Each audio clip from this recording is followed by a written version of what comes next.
Hey, we should do the two shot. Hi, thanks for joining. Welcome back to the Fanboy Cantina.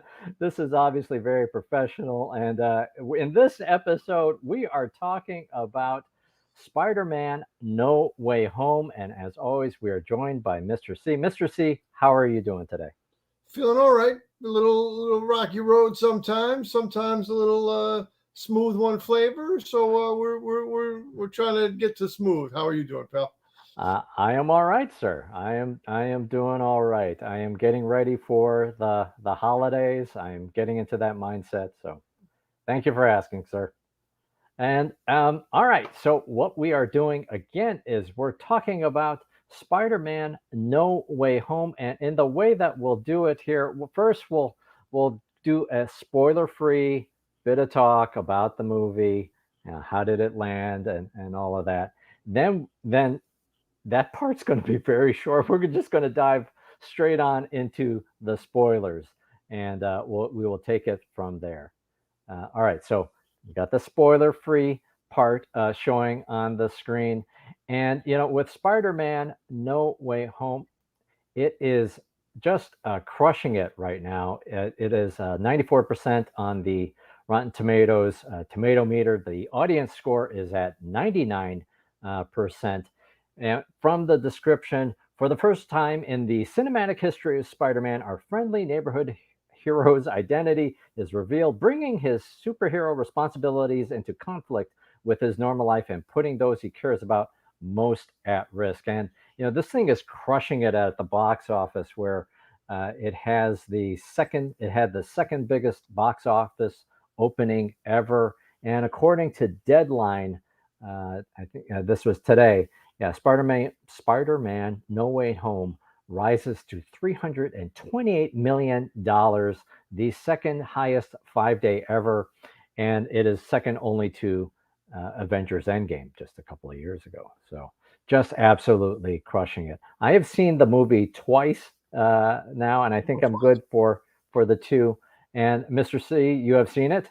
I've got but one viewing, but I feel that I'm good to go to speak on it.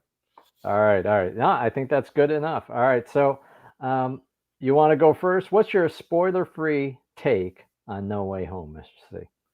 Spoiler free. This is a much anticipated motion picture back in the movie house at the theater that had a lot of things to accomplish because on the Sony and Marvel cross company relationship. We were trying to achieve the movie was trying to achieve certain things for the Spider-Man character unto himself, and also certain things that are related to the upcoming Marvel Cinematic Universe releases. Sometimes. Oh, I heard myself in an echo. Sorry Right, about that.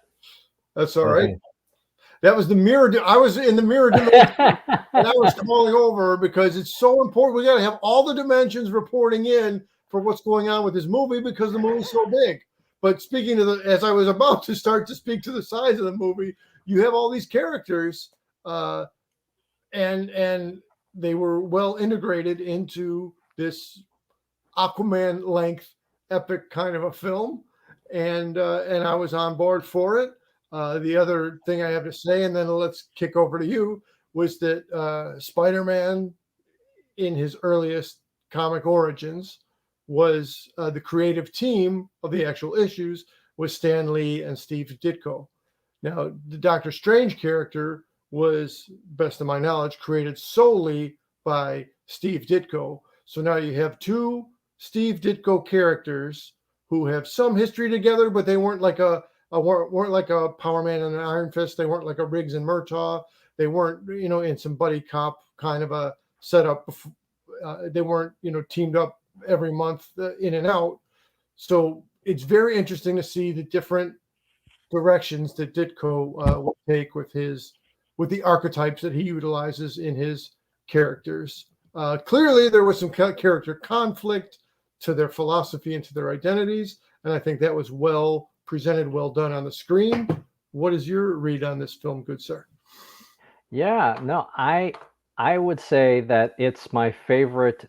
It's hands down the favorite MCU movie since Avengers Endgame, and I suppose it's maybe a low standard, frankly, but just completely knocks it out of the park. It was absolutely mind blowing. It was more than I had expected in this film.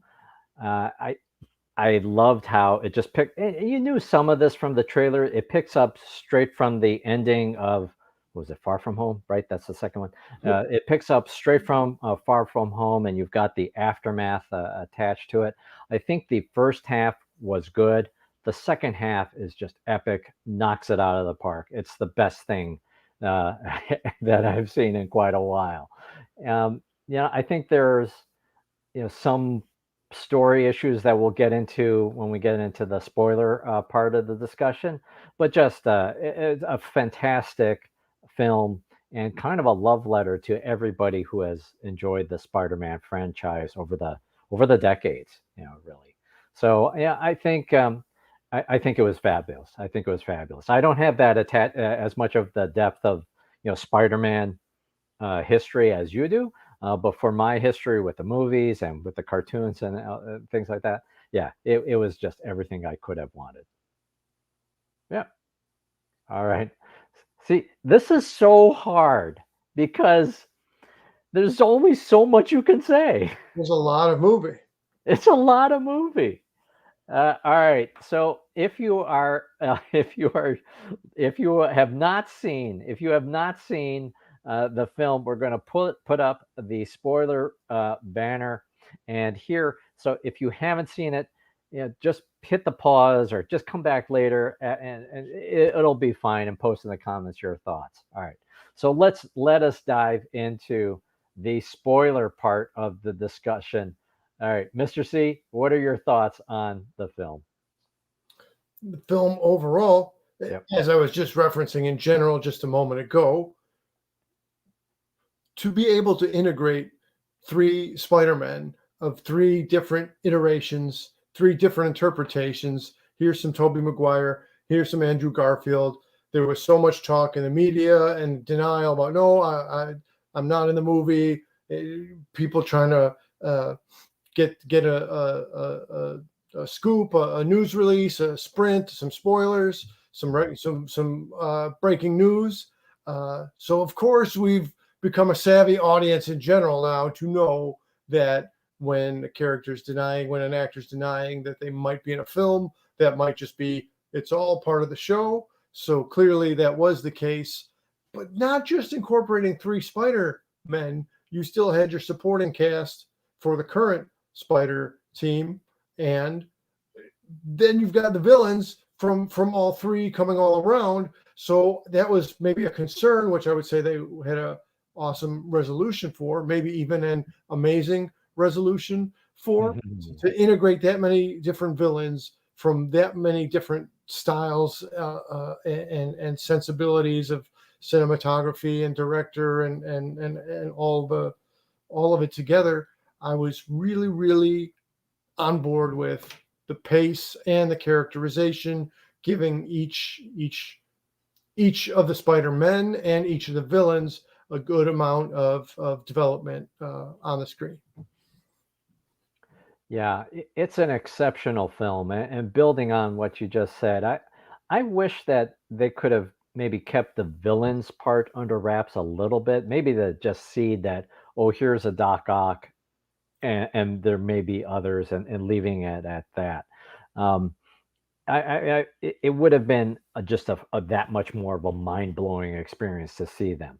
But and the appearance of Toby and Andrew, Toby Maguire and Andrew Garfield is probably the worst kept secret. Um, but you didn't know for certain that they would be in the film, right? And so when they appeared, when they showed up, and how they did it was just brilliant, right?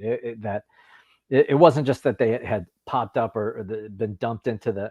It was like this build up, this reveal, and it was just exceptionally done.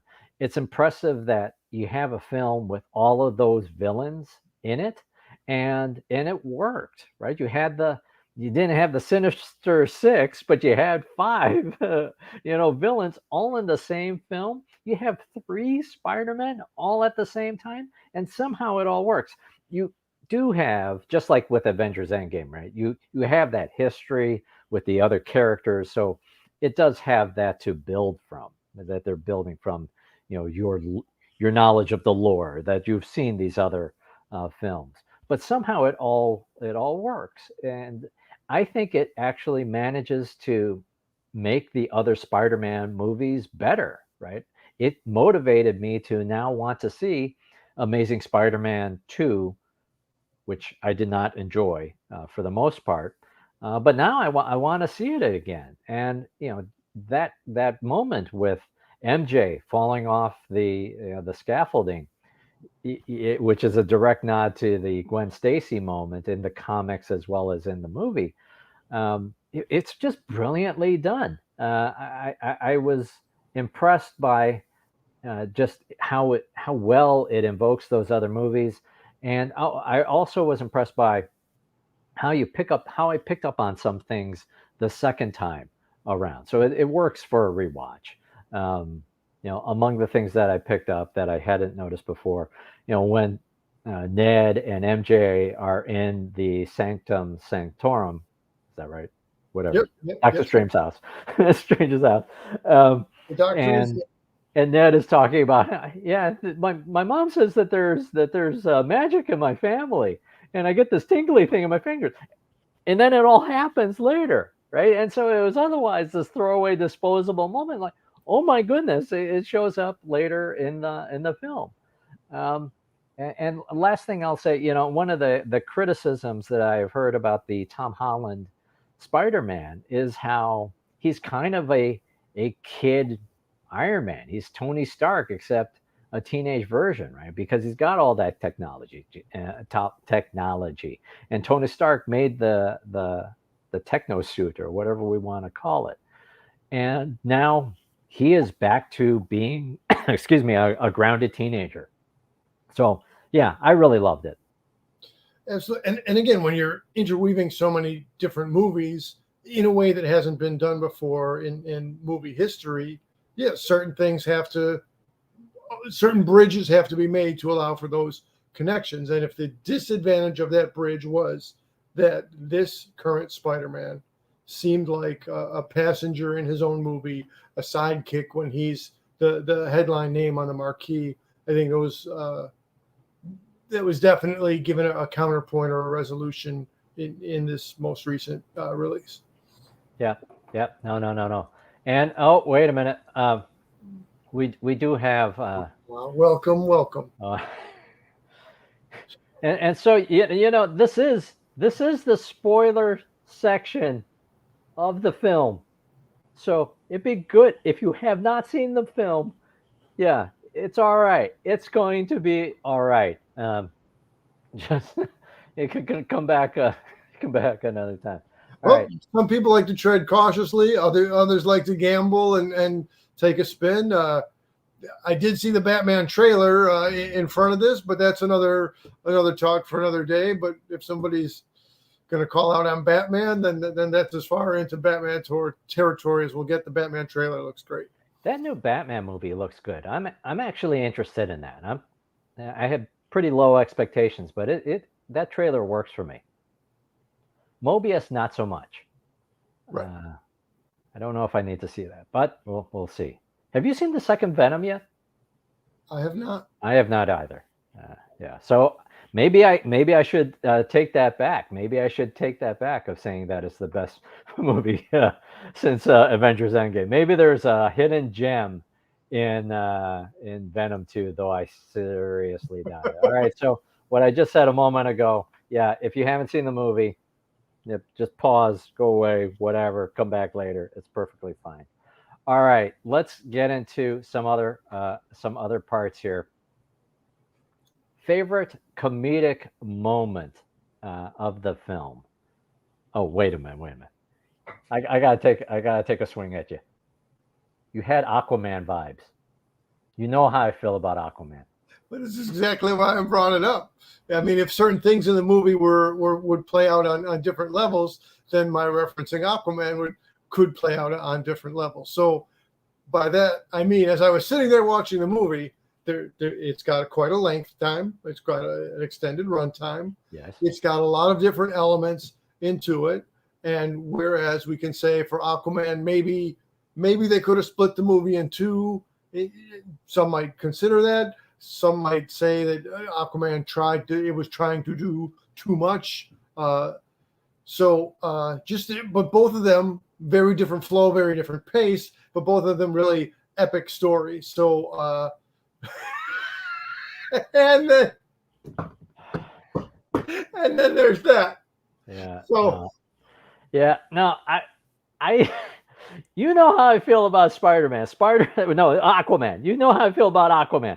Aquaman is not a good movie. It's fine. It is fine.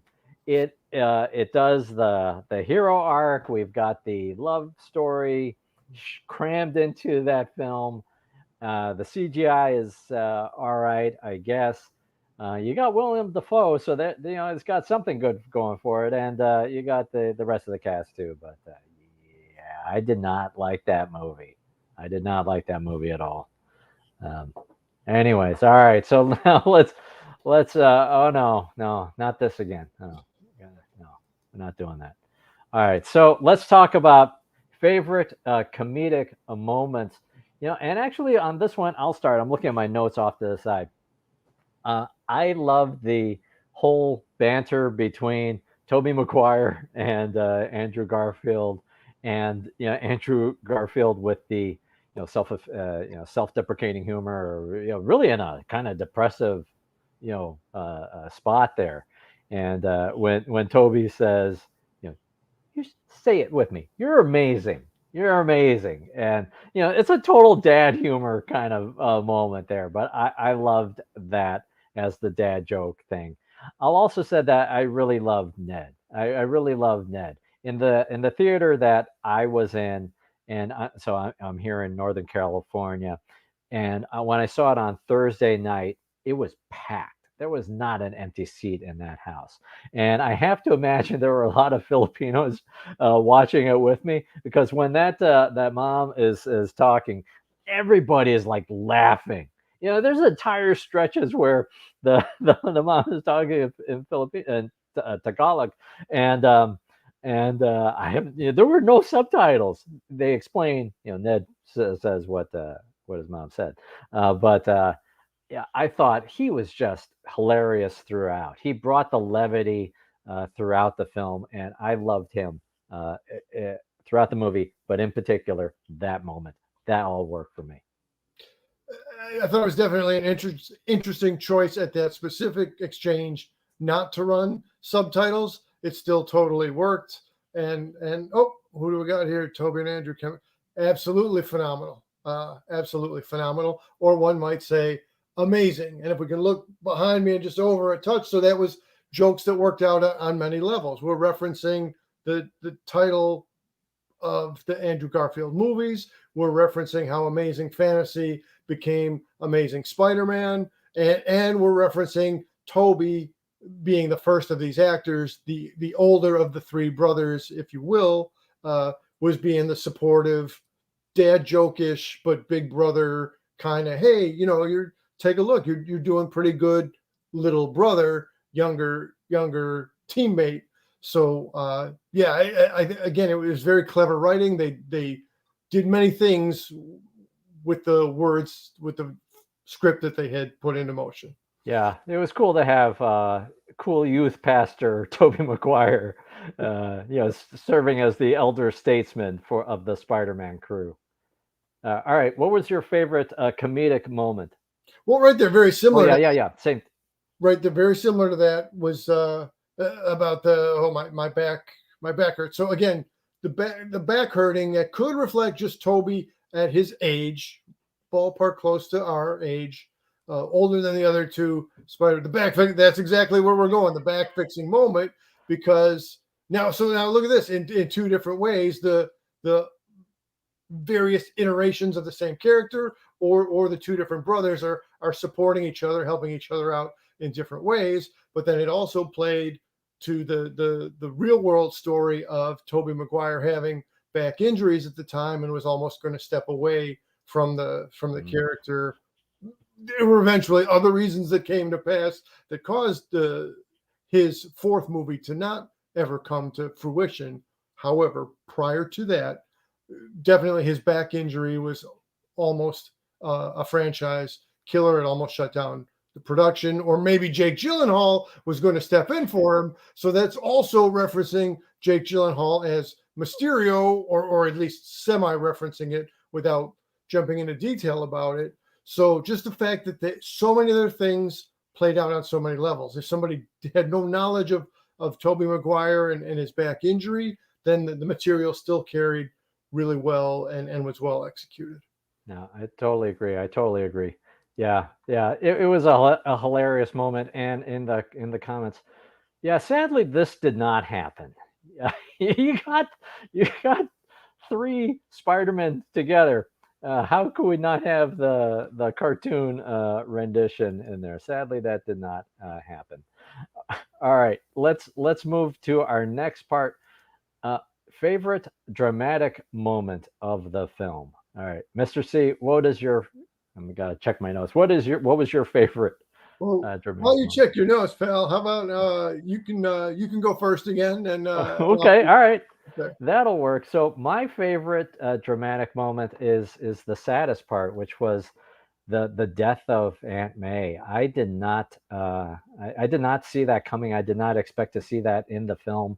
And when she is knocked down by the Green Goblin's glider thing, it's brutal. But then you think that, maybe she's okay. Maybe she hasn't been cut by the thing. And then when she says the line, of great power comes with great responsibility, you just know, and it's done in such a painful way. For the previous deaths of Uncle Ben, right? You barely get to know them. You barely get to know Uncle Ben as a character. But in this case, we've seen Aunt May for several films, so we've gotten to know. And for people of our age, we're fans of Marissa Tomei for a very long time. So the way that it was handled was extraordinarily painful and beautifully filmed, beautifully done. Packed an absolute wallop. So it's obviously not a happy moment, but yeah. Oh, and this is actually a great take. That is actually a great take, because when the three of them are talking, yeah, you get some of those vibes. Although Spoder, if you've got other a specific call out, that'd be great. But yeah, there's a few moments where you get nods to that interaction. All right. So what was your favorite dramatic moment? Well, let me retort on yours, and then I'll jump into Oh mine. yeah. So the passing of Uncle Ben in previous, be it the cartoons or be it the live action movies, was very similar and in line to Obi-Wan Kenobi passing, Pa Kent passing on from Superman. There was only so much screen time that was given before the death occurred. So now this is a similar idea, but expressed really differently. That here, Marissa Tomei is multiple pictures deep into the franchise before her time comes to an end. So it did have a different impact. And I mean, you talk about irony. Had she not gone to bat for Norman, then the events would not have come to pass as they were. That's true. But that's who she was, and that was her influence on Peter, which brings us to the great power and great responsibility, and for her to deliver the lines. It's so Marvel, and in this case Sony, was doing a really good job in certain aspects of holding back certain things and being really patient to deliver certain key phrases. With the example of Avengers Assemble, we made it 1, 2, 3 to the Right. we made it, until the fourth Avengers movie, the phrase, the two words Avengers Assemble were not uttered. And so similarly, now we waited a few rounds of Spider-Man movies and crossovers before we heard great power and great responsibility. So that was again, they're firing on all cylinders. They know what they're doing, and they've got a great execution on it. Yeah, the great power. It's different in this case compared to the other two films because like I remember the Tobey Maguire one most freshly, and it was his mistake, his pure making a choice of not intervening when he could have that leads to Uncle Ben being killed. In this case, he was following the ethics, the morals, the perspective of Aunt May, who unfortunately dies. So the stakes are different, or why why Aunt May or Uncle Ben died. The stakes are different, but yeah, it feels maybe a little bit more noble in this case, and it's wonderful. I think also with this moment, it changes how you think about the rest of the films. It felt like we were just dumped right into Spider-Man. We're not going to see the origin story, right? We're not going to see it because that was kind of the trope. When are we going to see Uncle Ben die a third time? And we didn't. Now with this moment, it actually means that it changes the perspective, at least for me, in that this was all the origin story for everything that we've seen is just the origin story for Peter Parker, or at least this Peter Parker. On a very slow burn. Oh, here we Yep. go from Spoder. News show that we're talking So about. I'm nearly sure it's when they're talking over their game plan before fighting the villains. They're all doing the pointing gesture while going over the plan, also being a reference to the pointing meme. Now I have to see it like a third time. Yeah. Oh, and here we go. Spoder adds, one of my favorite dramatic moments is when Andrew gets the redemption, for Gwen when saving MJ from falling to her death. The raw emotion he shows is brilliant, and he's thinking of Gwen.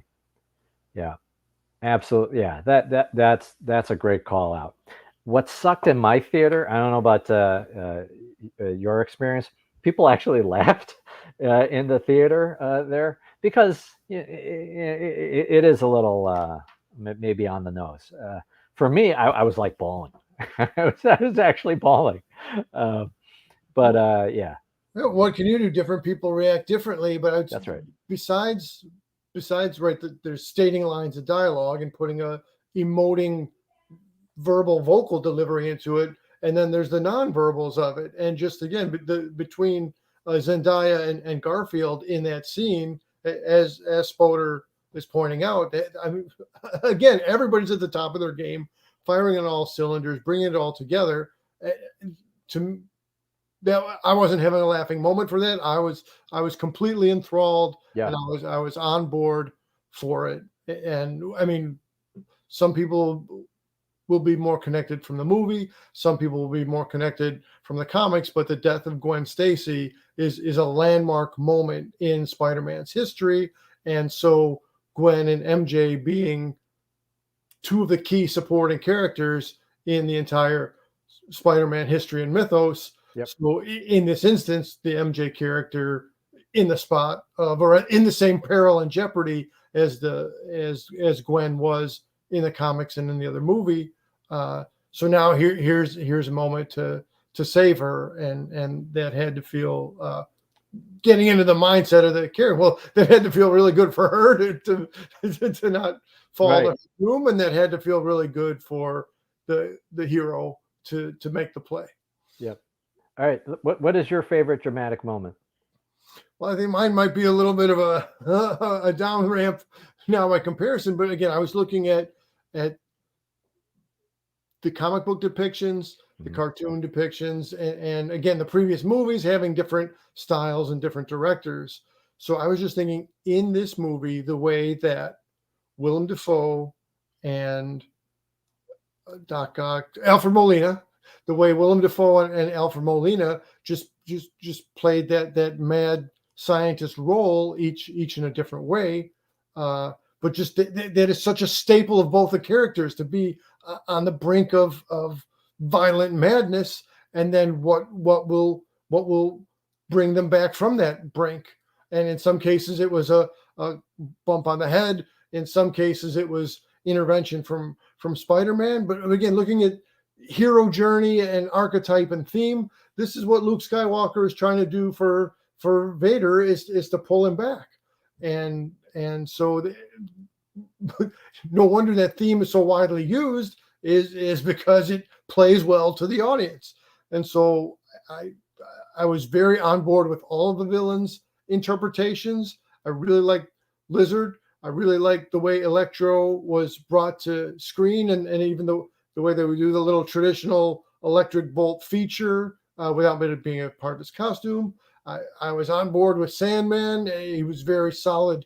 It's solid in his character, but really to give up props and highlights to both Molina and Dafoe for depicting the specific manifestation of both of the characters, shifting from more conventional scientist to the mad scientist archetype.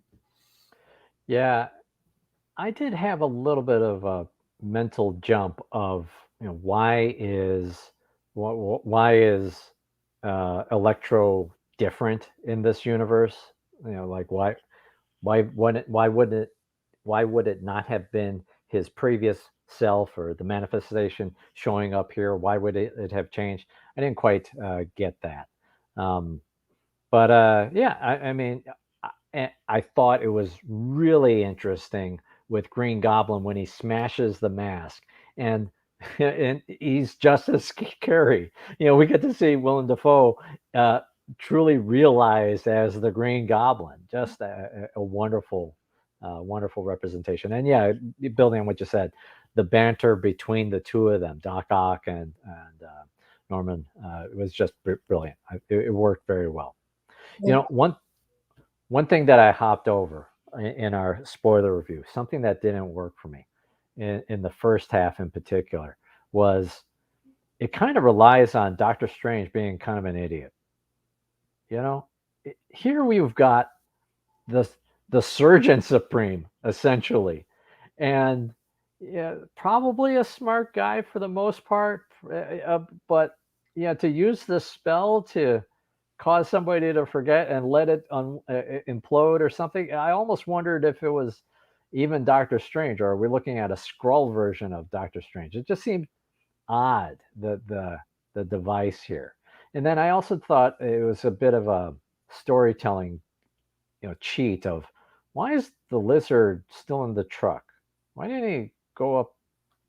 Because it was convenient? Because he wouldn't fit in the elevator? It didn't make sense to me. So I had those things were problems that I had in the first half that, by the second half, it doesn't really matter anymore. Right. As movies expect us or invite us to suspend disbelief, some of those invitations are delivered in a more utilization, in a more direct kind of a way. And other times that invitation to suspend disbelief has some quirks or some awkwardness to it. So I'll grant you that. Yeah, and now I will take this opportunity to bring out a prop. This is the Marvel Legends Eye of Agamotto, which is a pretty impressive piece. I got this from GameStop, and you can turn this piece and hold it up there. Oh, have I turned it too far? I've turned it too far. I've broken the toy. No, there it goes. Yeah, so this is pretty cool. I wore this to the theater. Anyways. Oh, you wore it to the theater.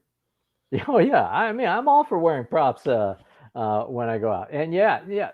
So thank you, Spoder.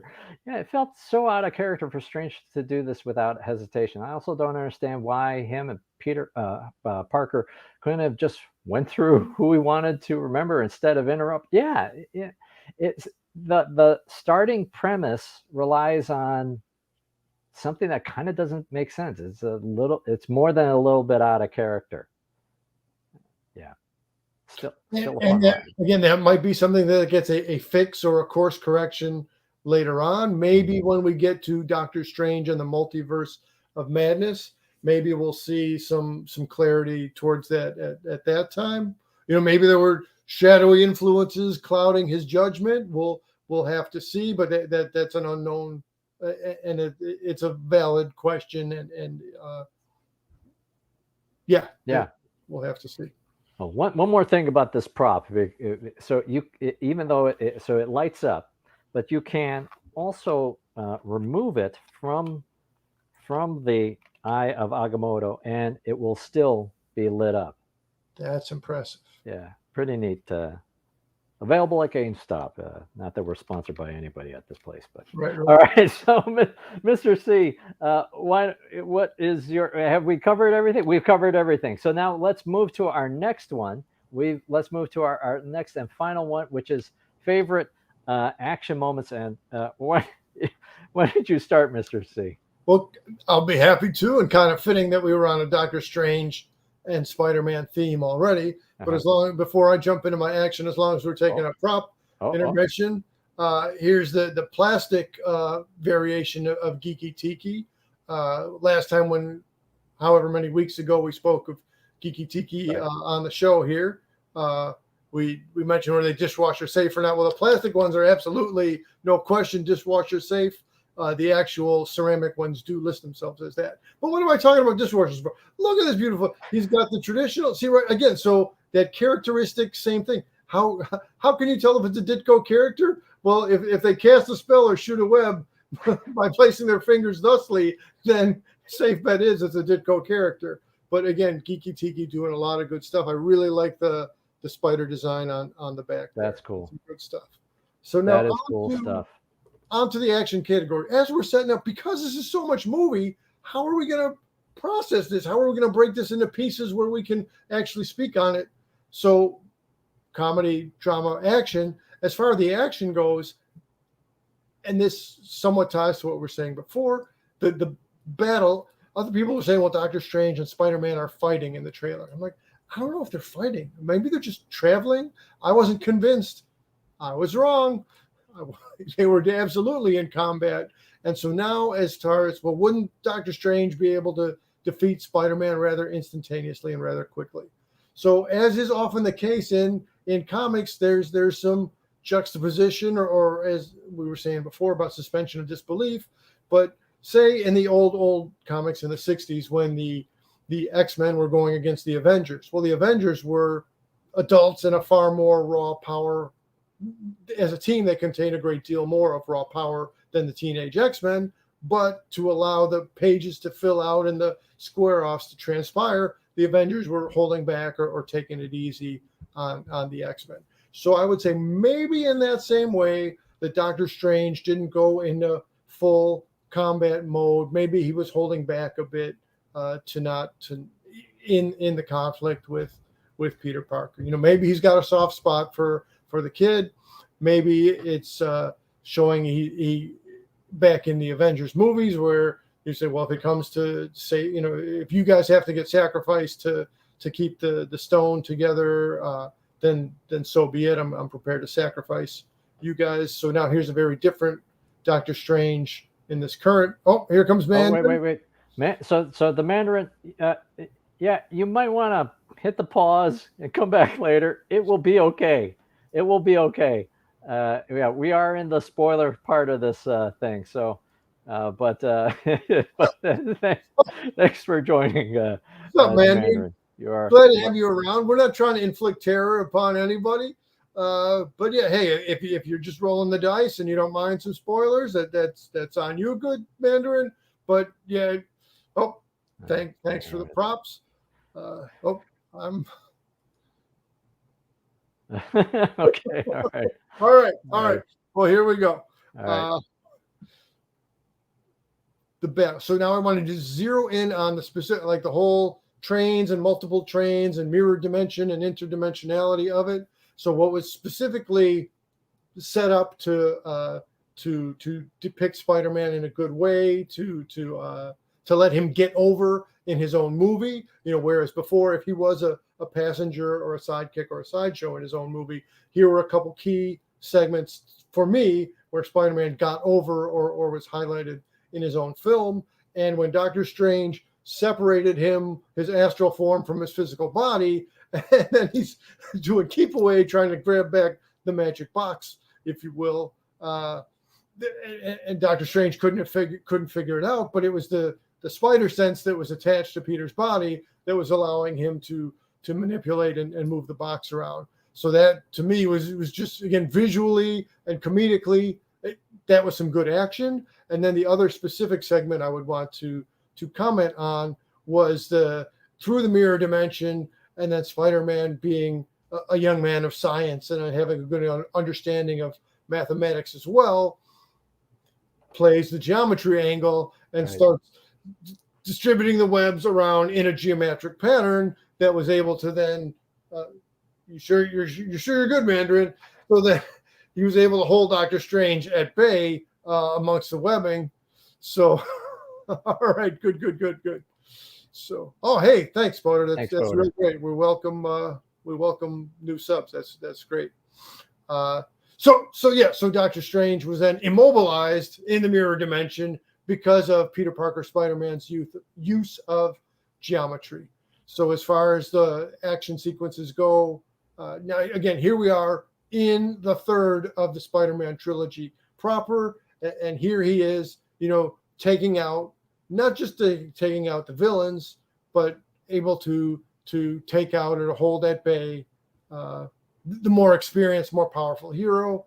Again, how things played on different levels. That also then gets, we had to get Iron Man out of the Spider-Man movies. Now we had to, at least for a significant amount of screen time, get Doctor Strange out of the Spider-Man movie. So both the visual and the within the storyline, I think it played out really well. And what pieces of action did you find noteworthy? Well, so I'm going to say that my favorite moment, and it just took my breath away. Every. Oh wait. Okay. All right. Mandarin, you can seriously. You can pause. Come back later. It'll be all right. Because I am going to talk about. It says spoiler right here.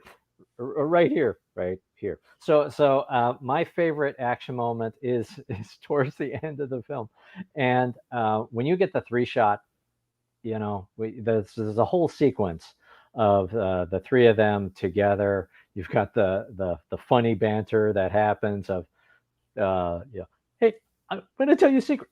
I'm in the Avengers. That's great. What is that? You're in a band?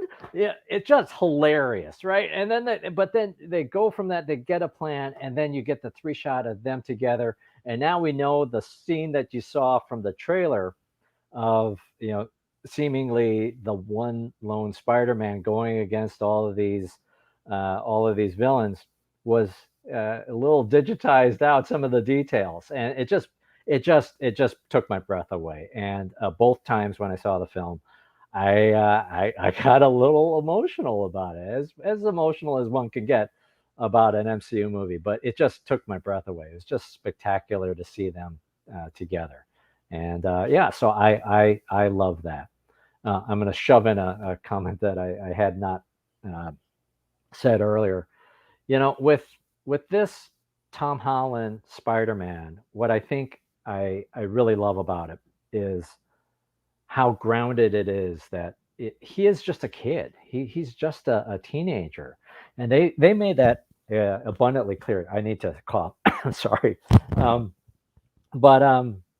Yeah, I just love that. I just love that about this one. I'm going to go to the 1-shot so I can cough again. Hey, do it, and I'll run a little bit. So as a bit of a timestamp here, good timing.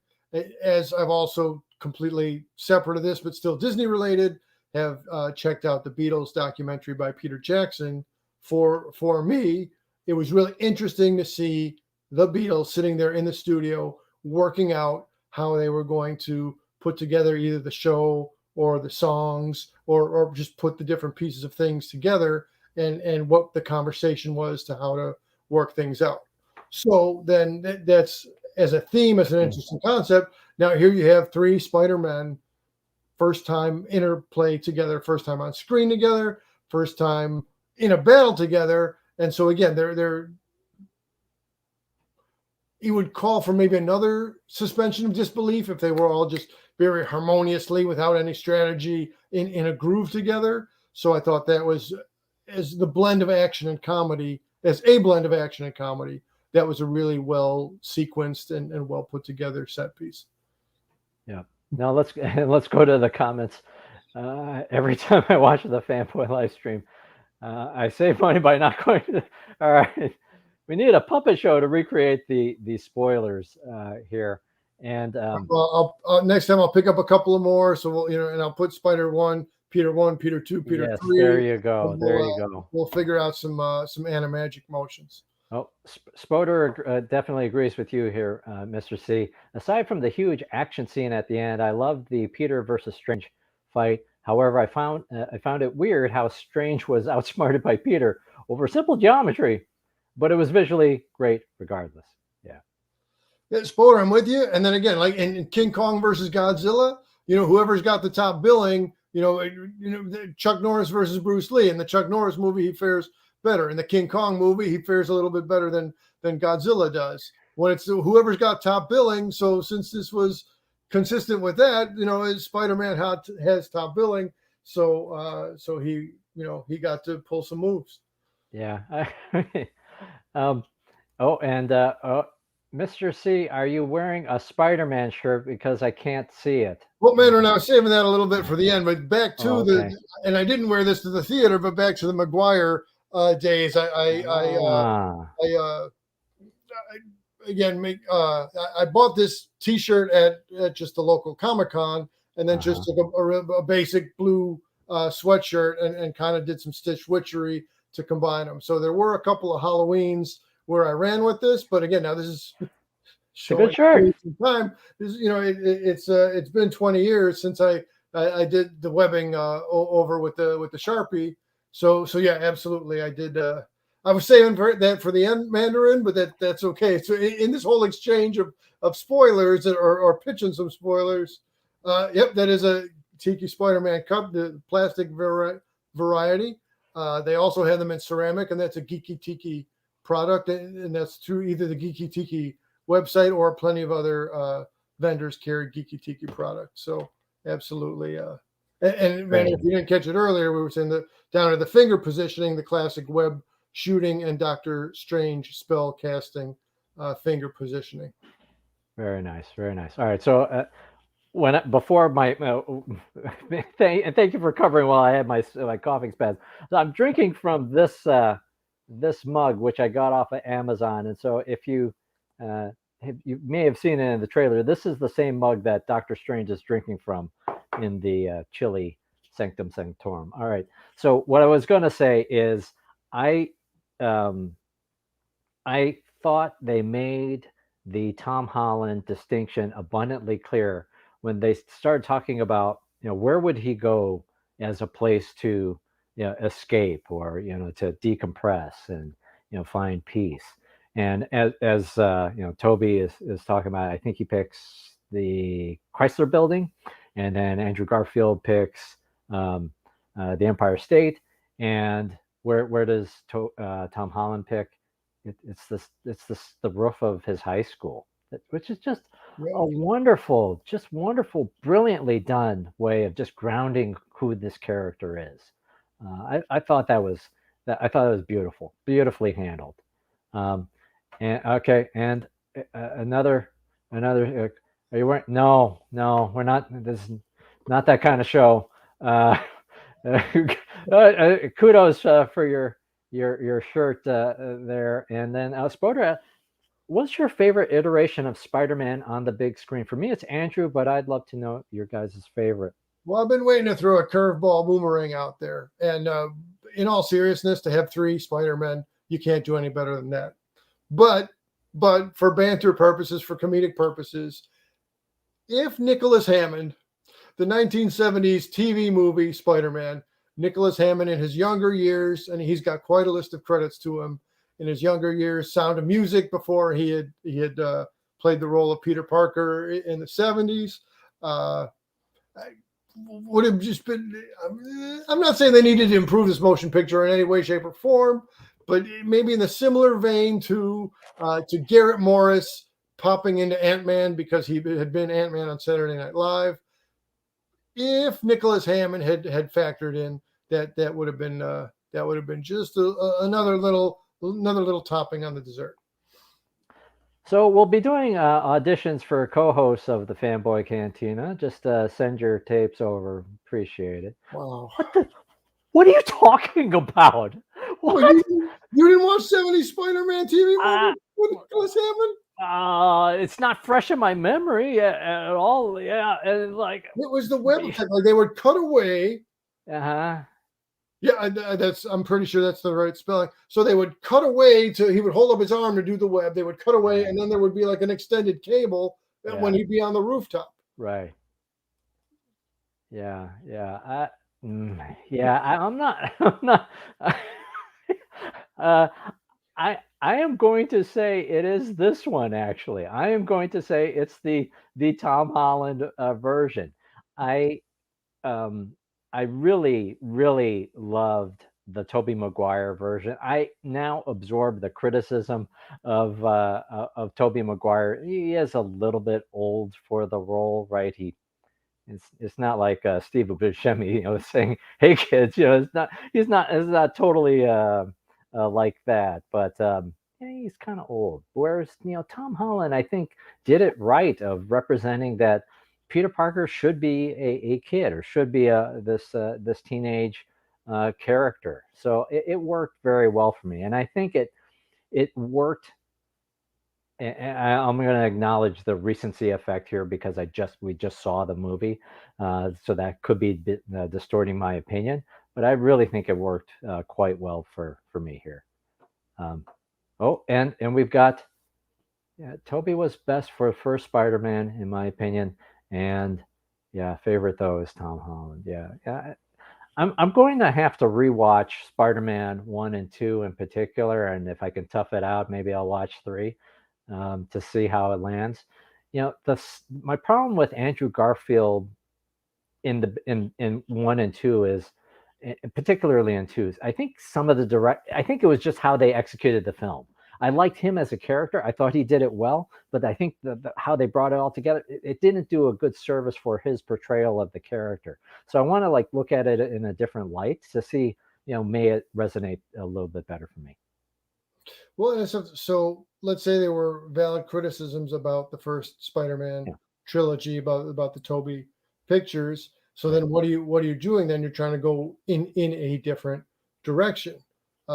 Historically, with any comic, but specific to Spider-Man, you start out with Stan Lee and Steve Ditko, and then John Romita Sr. replaces Steve Ditko, and the book takes a very different direction. So, and became even more popular, not necessarily better content, but at the time it had a bit of a better sales mark. So sometimes from version 1 to version 2, you make a change and it's really solid, or really it finds its way. So I think once we're at the movie level and so many things were on the mark for the Tobey Maguire Spider-Mans, the Sam Raimi directed pictures, it's tough to then, okay, we're going to intentionally veer into some different territory and also try to make it a high quality production. In a sense, it's like trying to come back in and fill in a prequel after having started, say, a 9-series segment with middle episodes of 4, 5, and 6. In some ways, you paint yourself into a corner or write yourself into a narrow corridor in which to operate. Well, Mandarin, all I can do is say maybe I know you don't want to necessarily block your brother, but boy, oh boy, maybe pitch that phone to the other side of the room for a minute or something. I don't think the end credits, if it gets leaked to you, I don't think it's that bad necessarily. Well, but I mean, yeah. I haven't gotten a haircut for a stretch, Mandarin. I'm due kind of soon to get one, but I'm a bit more on the shaggy side. Speaking of shaggy, nice that they dropped a little Scooby-Doo mention into the film, but no, I haven't got a trim. I'm getting a haircut on Christmas Eve. That was somehow it was the only time I could get for a haircut this week at my local guy. So All right, let's see. So I think we've covered. I think we have covered our main topics here, and then okay. So where do you think it goes now from here? Where do you think it goes from here? Well, Mandarin, hey, I'm trying to maybe adjust what my pre-planned comments were, but we know the next Marvel release. Let me try to structure comments in a Okay. certain kind of a way here now. We know the next Marvel release is going to be Doctor Strange and the Multiverse of Madness. So where now? Maybe Spider-Man's on the back burner for a bit, and Doctor Strange is on the front burner. We knew that from the Disney Plus TV that the Wanda Maximoff, the Scarlet Witch character, is going to be seriously featured in the Doctor Strange movie. So we know we have that coming. As far as where are we now, what's coming up for Spider-Man and Tom Holland, your guess is as good as mine. Stay tuned, true believers, but that won't be as immediately as quickly resolved just on the calendar, just on the release slate, as will the Doctor Strange issues. Yeah. Yeah, exactly. Exactly. And I love that he used that word as opposed to what we got in the trailer, right? Just go, just say it, man. Yeah. Just say it. Be real. Yeah. Scooby Doo. Yeah. Big fan of Scooby Doo. They should figure out how to reboot that. Although the Scoob movie was not bad. Did you see that? For kid friendly fare, I'm all over it. Yeah, it's a kid friendly movie. Yeah, and oh, I'm sorry about that, Mandarin. Yeah, yeah. Although that they just posted the trailer on YouTube. I think today actually. So you would have found out anyway. I guess is what I'm gonna say. Yeah. All right. So where now? I have to imagine Tom Holland said in his Jimmy Kimmel interview earlier that his contract is up, and so he was like taking weird risks or whatever because his contract required certain kinds of behavior. When you have a movie that is apparently going to be the blockbuster of 2021, um, Marvel's going to figure it out, how to keep Tom Holland part of the mix.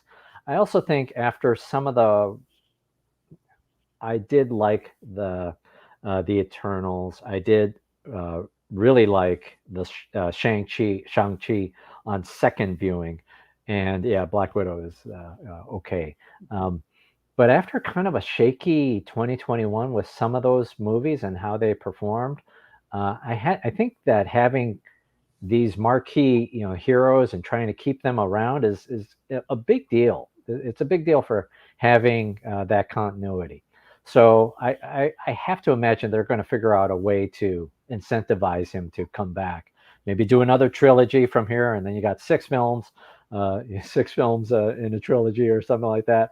I think they're going to figure out a way to keep him around. I would not be surprised if they took this moment to introduce the Spider-Verse is big, right? You've got Miles Morales.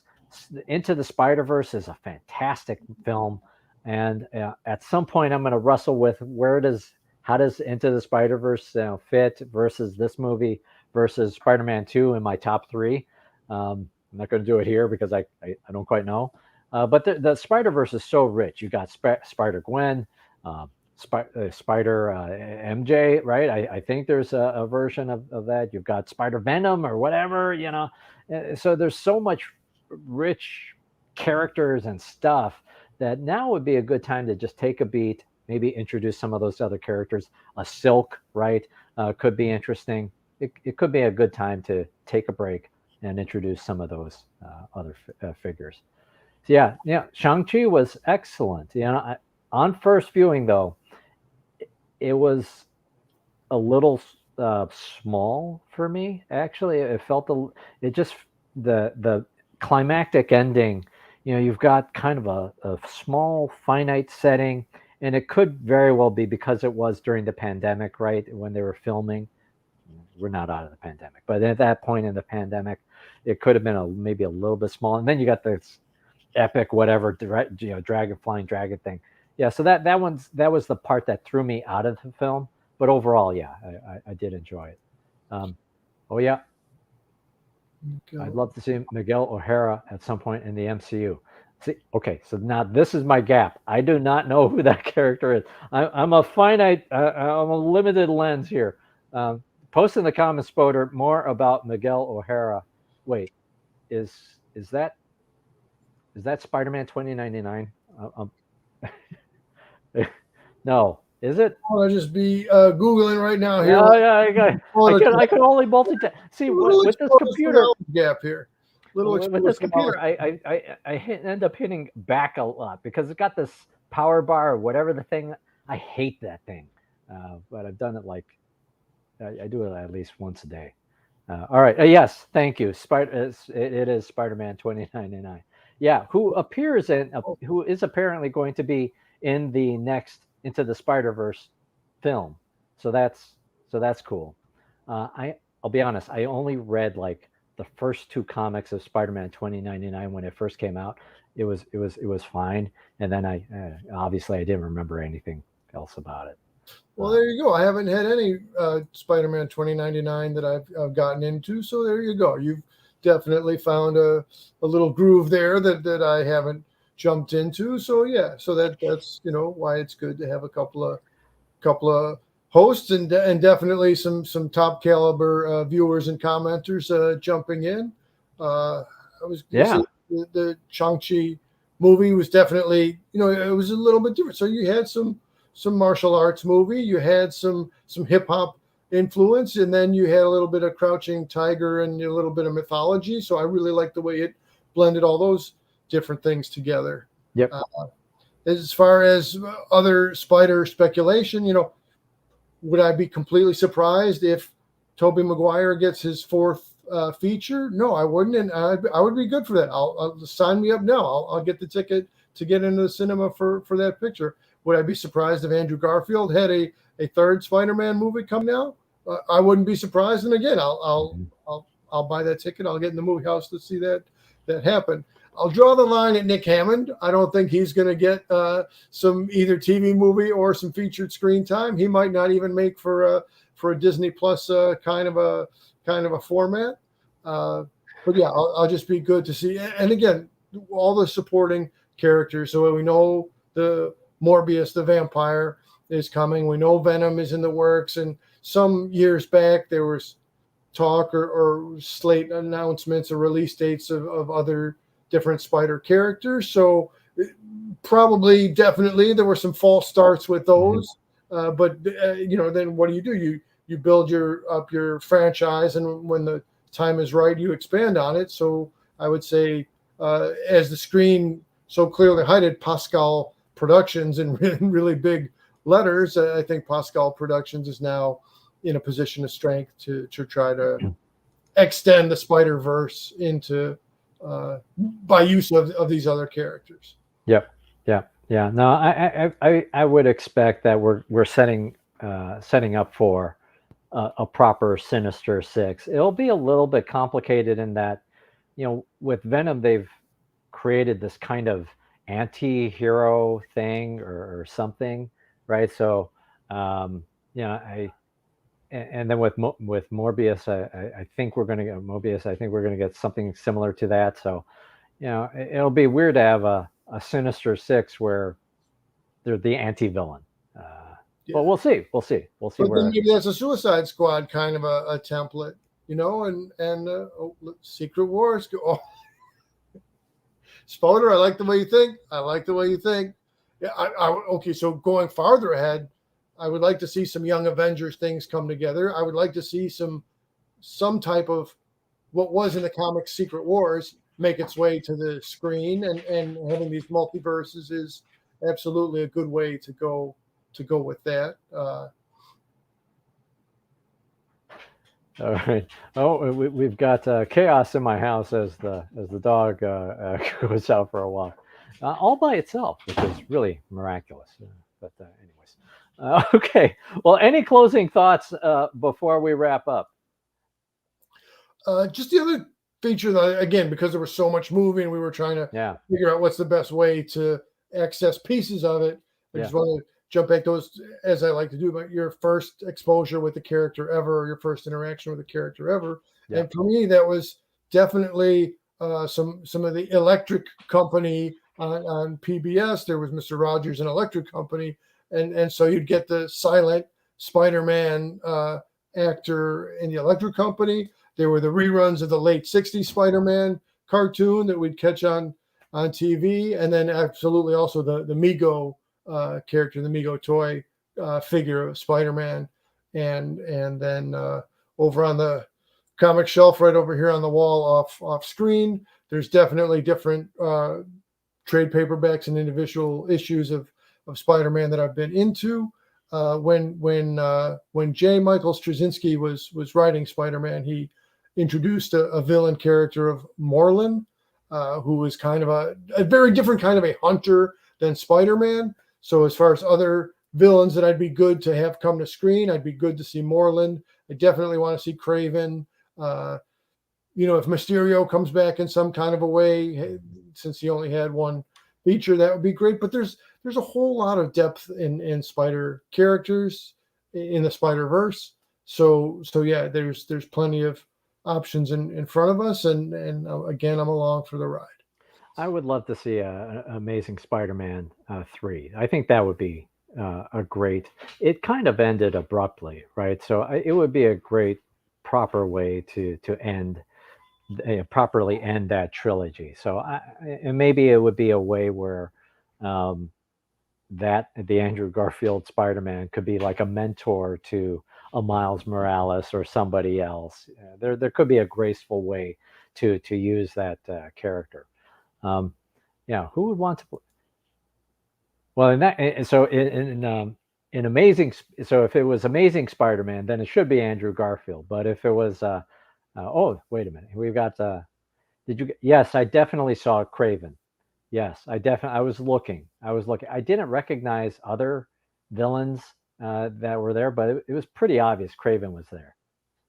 Definitely Craven, and then not to cross into, because we're winding down here, and Yeah. if we do a Hawkeye wrap, it'll be another time, another day. But as here, Spider-Man Daredevil was, Daredevil was a character based on Spider-Man's popularity, and again, make some tweaks in the character. So seeing a Spider-Man Daredevil team up, that could be a lot of fun. Or simultaneous to that, seeing Spider-Man go against Kingpin. I'll just say Vincent D'Onofrio has got a whole lot of stage presence and is an amazing live action interpretation of this classical gangster character who started out as a Spider-Man villain and definitely became a crossover Daredevil villain.